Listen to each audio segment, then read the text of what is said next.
Welcome to Dr. Warrick's podcast channel. Warrick is a practicing cardiologist and author with a passion for improving care by helping patients understand their heart health through education. Warrick believes educated patients get the best health care. Discover and understand the latest approaches and technology in heart care and how this might apply to you or someone you love.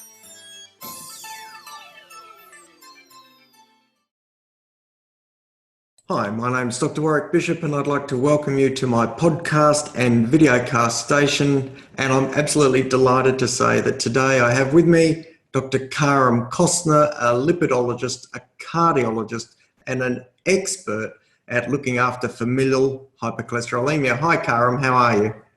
Very well, thank you Warrick, and thank you for the kind introduction.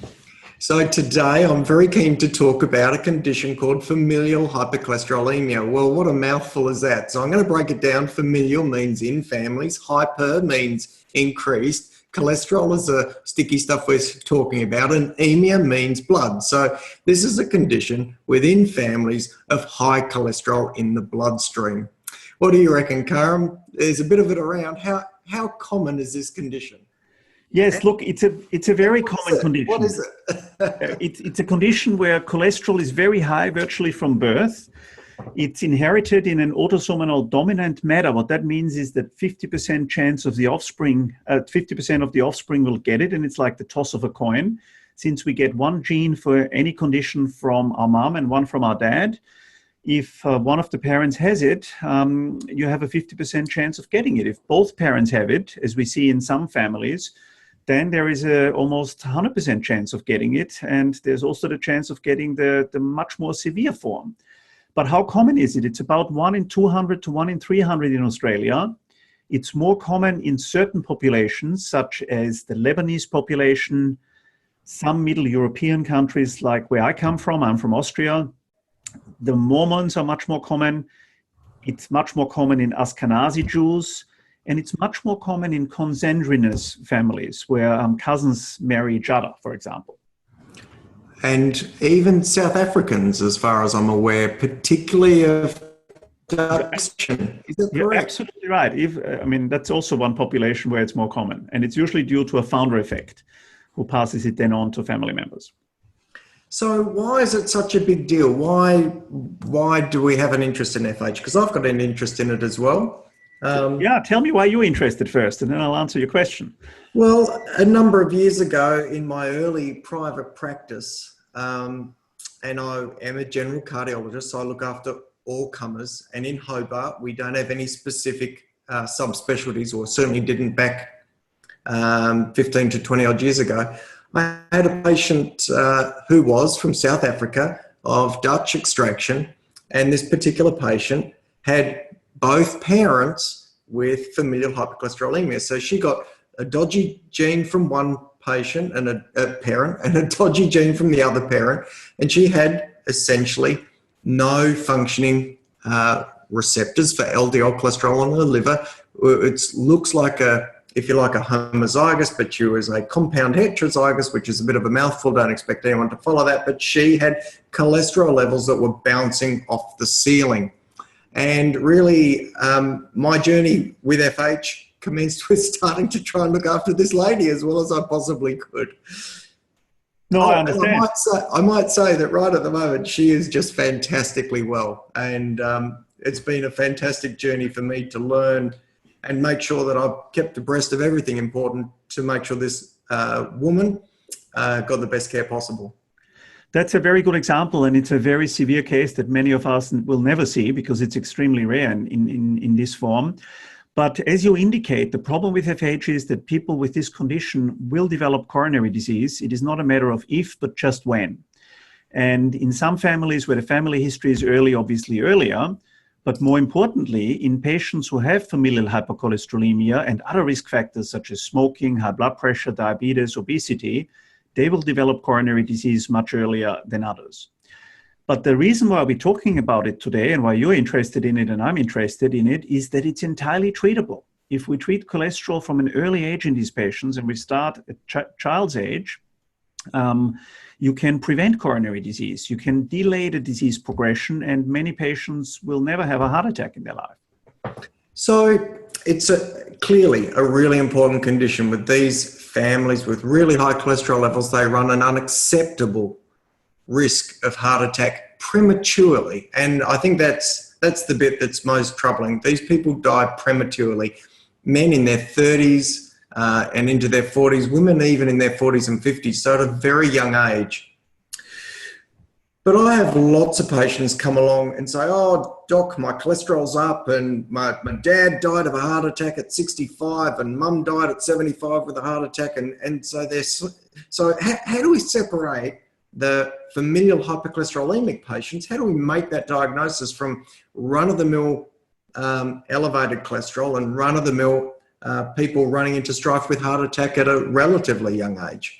Very important question, Warrick. And, basically we use calculators that tell us what the likelihood of having FH is. And there's various of these calculators and apps available that GPs and specialists have access to. And they are all based on LDL cholesterol levels, known history of cardiovascular disease, family history of cardiovascular disease, and clinical signs. And some of these calculators, like the MedPed calculator, the Dutch lipid score, which is probably the most common one, or the Simon-Broom criteria, they simply give points for LDL cholesterol levels, clinical signs of FH, which is a thickening of the Achilles tendons or a white ring in the cornea, and history of early cardiovascular disease of the patient, but also their parents, obviously, and their siblings. And then we come up with a probability of having FH that is from definite to likely or unlikely. The other thing, obviously, that can be done that both you and I have done is genetic testing. So you can look at genetic tests that tell you whether the patient has a defect in the LDL receptor, which is the receptor for cholesterol at the liver, the carrier protein of LDL, which is ApoB, or PCSK9 and other enzymes. But the problem with genetic testing is that in 20 to 30%, we don't find the genetic defect simply because it hasn't been described yet or it's difficult to find. Well, I think while we're mentioning genetic testing, it's incredibly topical at the moment because I understand that the medical benefits schedule is soon to release an item number to allow specialists in the area like you and I to actually run these genetic tests with Medicare support. So a very topical issue right at the moment. Very good point, and that's absolutely correct. Look, the issue about making this diagnosis, obviously pulling together a number of criteria, which, if you like, tip the scales and push someone into the likelihood of having this condition. With high cholesterol, bad family history, they may have some sort of evidence of a heart attack or buildup of cholesterol in their arteries, or some other clinical features. So all those things are really important. If we have found someone who we believe has familial hypercholesterolemia, what next? What do you do? It's a good question. In most people that have familial hypercholesterolemia, we start lipid-lowering therapy very early. So once we've made the diagnosis, we start treating patients with familial hypercholesterolemia from the age of 10, initially with a small dose of a statin. When they are in their young adult years, with a combination of statins and ezetrol. And then once they have coronary disease, or if they don't respond enough to statins and ezetrol, we basically also give them PCSK9 inhibitors, these new injectable therapies for cholesterol. But in addition to that, we also treat their other risk factors aggressively. If they are smokers, we try to get them off the cigarettes. If their blood pressure is high, we try to treat their blood pressure, diabetes, etc. And in some very severe cases, we even consider a liver transplant if you have the homozygote form where you get the gene from both parents, like you indicated. Or we recommend something called apheresis, which is almost like a dialysis procedure for cholesterol, where people are hooked onto a machine once a week, their blood is washed the cholesterol is washed out of their blood, and then they go home, basically. Well, I could just let you know that this woman who I spoke of earlier, she is on maximal dose statins. She's on ezetimibe in combination. She has apheresis, so she literally hooks up to a machine, and currently that's once every couple of months to have cholesterol sucked out of her body. and she's on the PCSK9 inhibitors, these new injectables, and she's got the full hand, but she's doing fantastically well. That's excellent. I think the significance of all this is that we're wanting to prevent wear and tear on the arteries, the buildup of plaque in the arteries, which can increase risk of heart attack in the future. So when you're seeing someone who's not had a problem with their arteries previously, do you try and evaluate what's going on in their coronary arteries or the arteries in their neck? Absolutely. And, you know, you're one of the eminent specialists in imaging, cardiovascular imaging in Australia. So I'll let you talk about cardiac CT, especially in a second. But I use all these technologies as well. We use carotid ultrasound in young people, looking at the intima media thickness and plaque in carotid arteries. You will tell us about CT and coronary calcium in a second.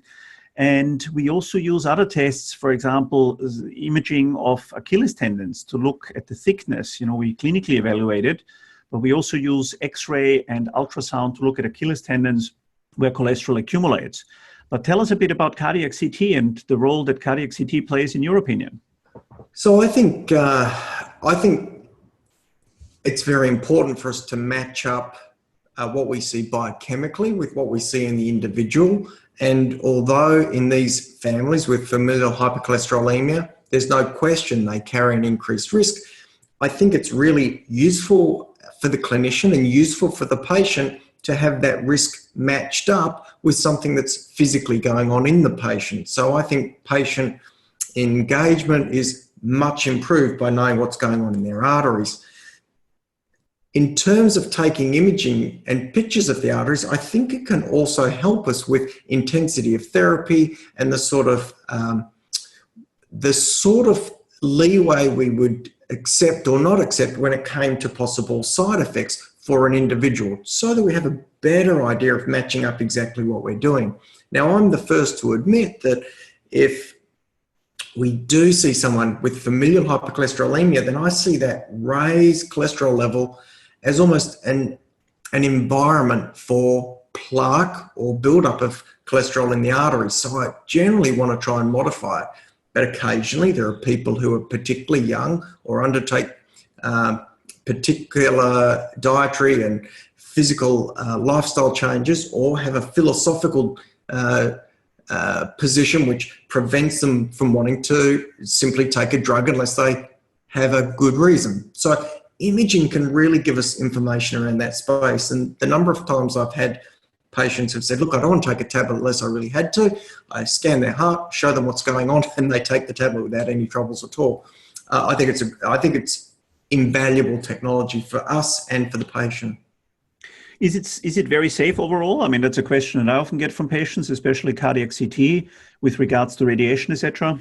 So look, 10 or 15 years ago, if you read the literature, you would believe that cardiac CT imaging delivered a moderate dose of radiation. These days, the current iteration of scans is really much improved, and we're able to take a picture of the heart with a high degree of accuracy with about the same radiation dose that you might expect from a mammogram, which is well within the realm of what we see as an acceptable radiation dose for a preventative strategy. So right. It's doable. You wouldn't do it all the time, but it's No, thank you. That clears that up very nicely. The only other thing I wanted to mention about FH is family screening is very important, because for every FH patient that we detect, we can detect other family members. And that's one of the weaknesses in any healthcare system, that we're often too focused just thinking and treating the patient in front of us. But with familial hypercholesterolemia, because there's such a clear genetic link, we can easily pick up brothers, sisters, and children of the patients that we treat.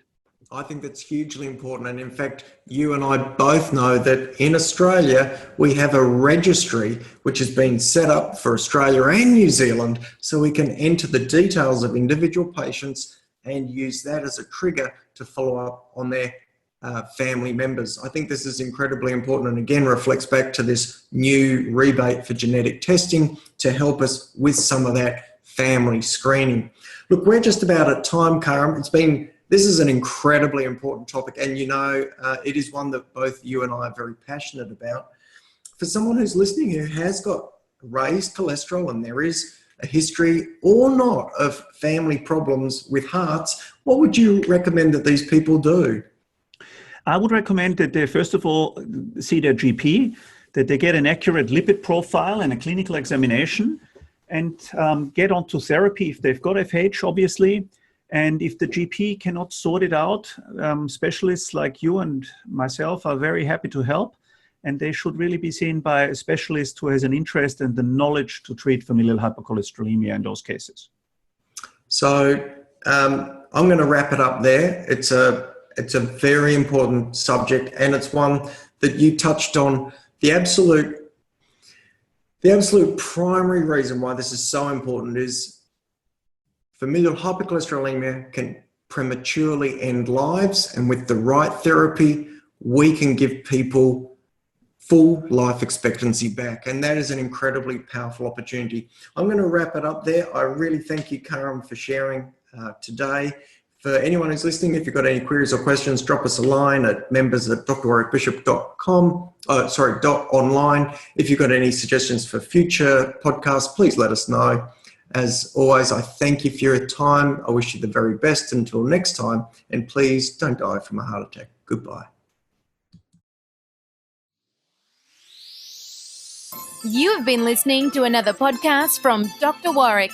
Visit his website at drwarrickbishop.com for the latest news on heart disease. If you love this podcast, feel free to leave us a review.